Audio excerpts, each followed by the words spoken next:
हमें कांग्रेस को भी निमंत्रण देने में परहेज नहीं है। अब कांग्रेस आएगी कि नहीं आएगी ये तो उनका फैसला है।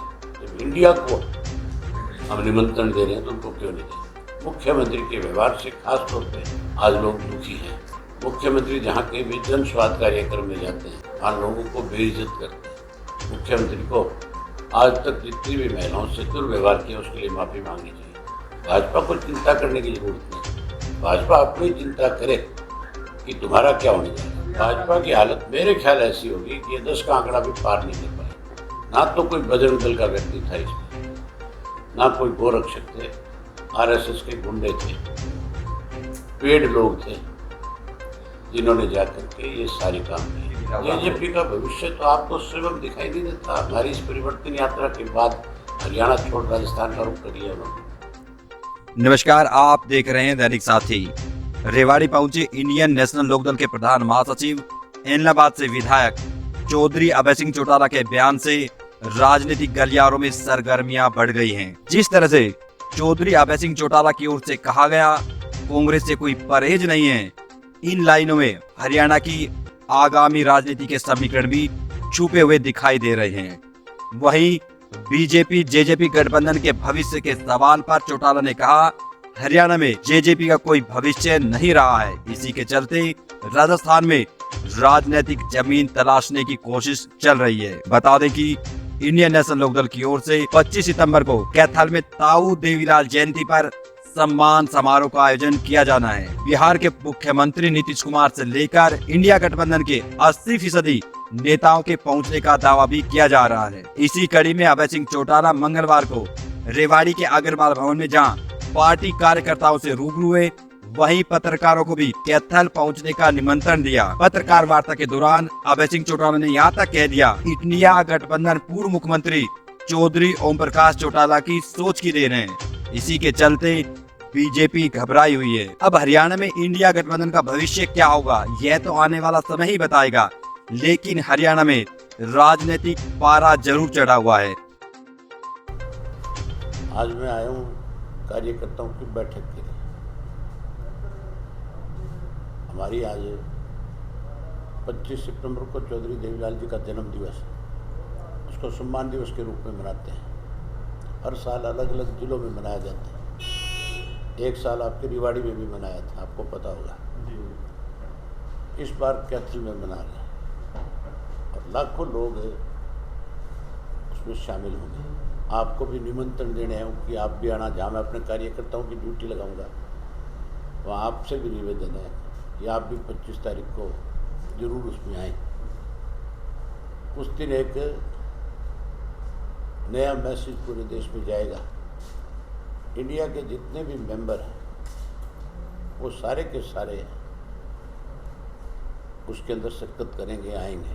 80% से ज़्यादा लोगों को जिनको हमने इनवाइट किया है उनकी कंसेंट आ गई और बाकी अभी टाइम है हमारे पास है।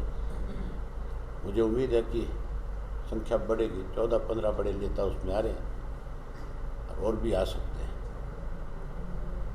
लाखों लोग इस बात का मैसेज देंगे कि जहाँ हम हरियाणा में परिवर्तन कर रहे हैं, बदलाव ले आ रहे हैं, इंडियन नेशनल लोकदल पार्टी को फिर से प्रदेश में सत्ता में लेकर के आएंगे, वहीं देश में बदलाव आए। इसलिए उन नेताओं से भी वो एक तरह से संदेश देंगे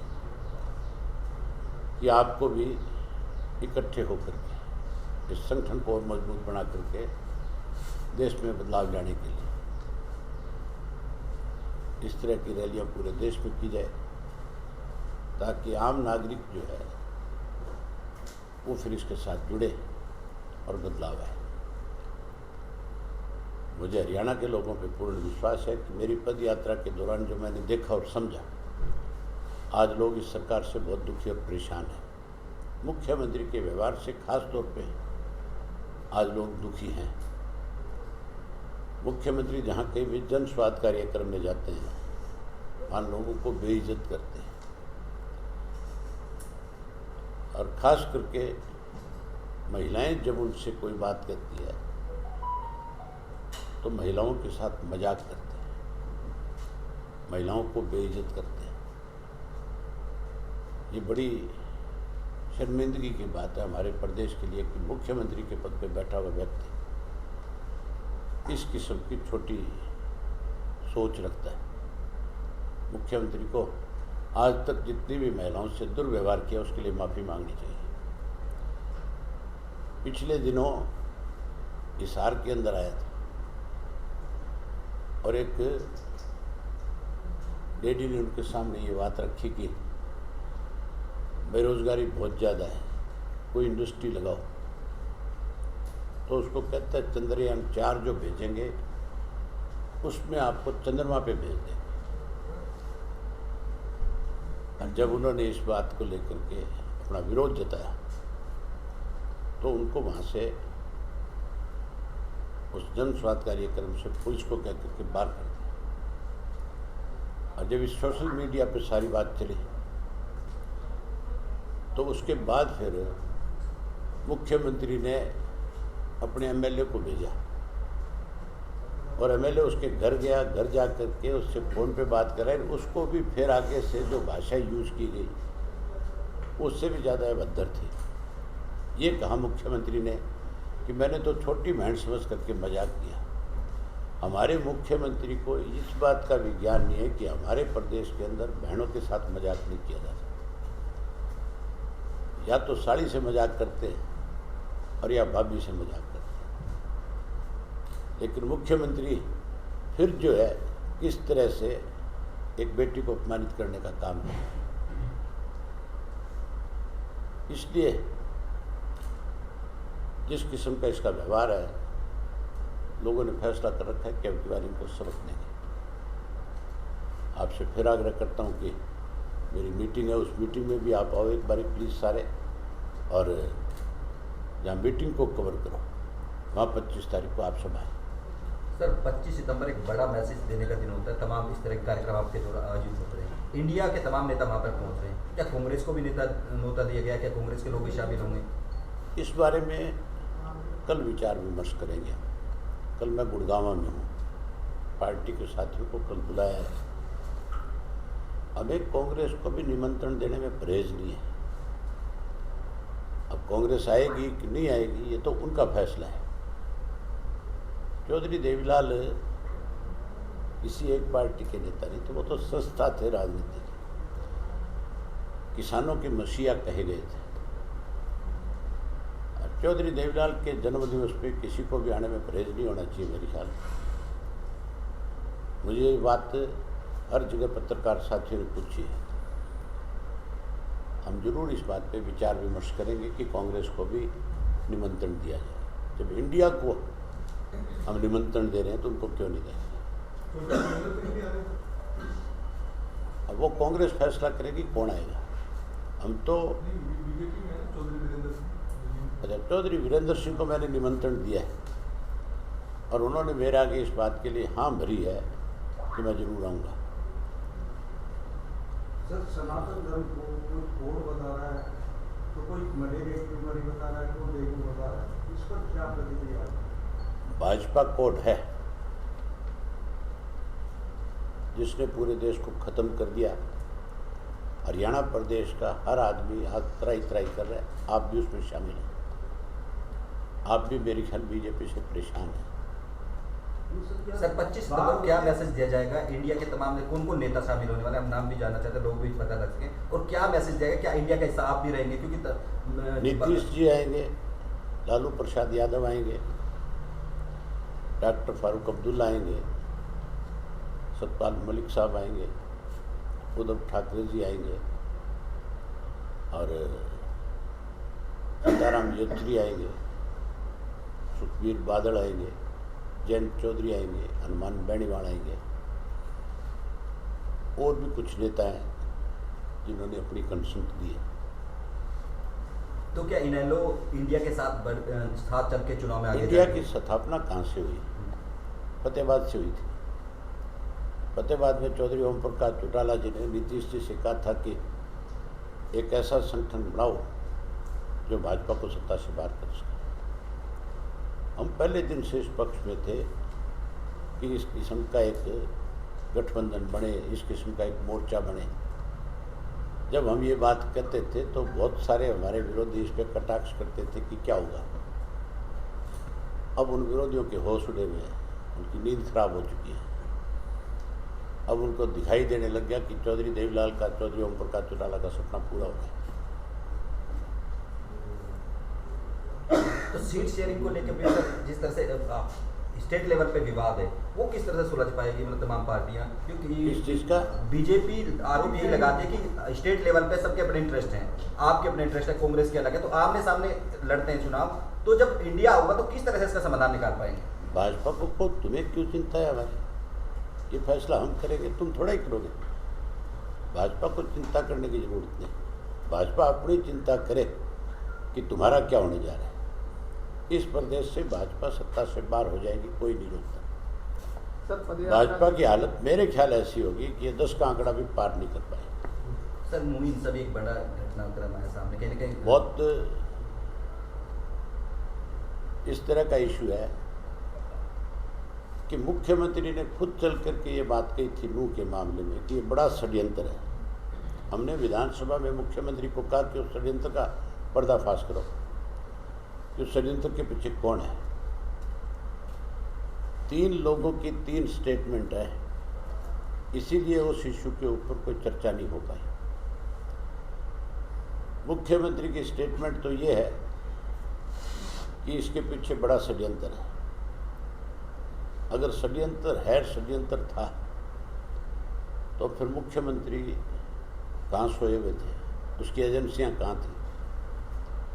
जब एक इंस्पेक्टर ने 1 महीना पहले उनको ये बता दिया था कि अब की बार यात्रा जब निकलेगी तो हालात खराब हो सकते हैं, उसको काबू करना सरकार का काम था। काबू क्यों नहीं किया? उसके बाद अनिल विज से जब आप जैसे साथियों ने पूछा तो उन्होंने कहा कि इस पर मुख्यमंत्री जवाब देगा, मेरी जानकारी में नहीं है। होम मिनिस्टर को अगर कोई इस तरह की वारदात प्रदेश में हो जाए और उसको जानकारी नहीं है तो उसे भी 1 मिनट पद पे नहीं रहने का अधिकार नहीं है। डिप्टी चीफ मिनिस्टर अगले दिन प्रेस कॉन्फ्रेंस करके कहता है कि मुझे तो सुबह से ही पता था। तो फिर सुबह से पता था तो फिर इसको कंट्रोल क्यों नहीं किया? डिप्टी चीफ मिनिस्टर की कौन सी जिम्मेवारी नहीं होती? सरकार में 3 लोग जो अहम पदों पे, उन तीनों के अलग अलग बयान हैं, इसलिए इसका मतलब ये है कि सरकार में बैठे लोग ही इस षड्यंत्र में शामिल हैं। इसीलिए तो विधानसभा में चर्चा नहीं कराई। ये विधानसभा में चर्चा कराने में दिक्कत क्या थी? अगर कोई और षड्यंत्र करने वाला है तो उसका नाम मुख्यमंत्री को बताना चाहिए। पूरे प्रदेश के लोग, देश के लोग इस बात को जानने की इच्छुक थे। और जो कोई षड्यंत्रकारी है तो उनके खिलाफ कार्रवाई क्यों नहीं? उनके नाम बताओ और उनके खिलाफ सख्त कार्रवाई करो। इसमें 2 चीज़ों को बहुत बदनाम किया गया, बजरंग दल को, गोरक्षक। ना तो कोई बजरंग दल का व्यक्ति था इसमें, ना कोई गोरक्षक थे, आरएसएस के गुंडे थे, पेड लोग थे जिन्होंने जा करके ये सारे काम किए। इसीलिए सरकार भाग रही है, सामने क्यों नहीं आ रही? आज भी वो जो मानेसर क्या है, मोनू मानेसर, आज तक भी गिरफ्तार नहीं है। इतना कितना बड़ा आदमी है कि पुलिस उसको गिरफ्तार नहीं कर सकती। क्यों गिरफ्तार नहीं है? उसको किस बात की आप सपोर्ट कर रहे हैं? जो हालात खराब करता है, जो इस किस्म के बयान देता है, उसके खिलाफ सख्त कार्रवाई होनी चाहिए कि नहीं होनी चाहिए? और नहीं कर रहे। ये जानबूझ करके प्रदेश के हालात खराब करना चाहते हैं। तो डॉक्टर साहब, अगर प्रदेश में इनेलो की अगली सरकार बनती है तो क्या इस मामले में सच सामने आएगा जनता के? हर हालत में हम बहुत निष्पक्ष हैं इन चीज़ों में। हम सख्त कार्रवाई करेंगे, जो भी कोई दोषी होगा उसको बख्शेंगे। तो डॉक्टर साहब, इंडिया शब्द को भारत के नाम से जाने लगे, कैसे देखें आप इसको?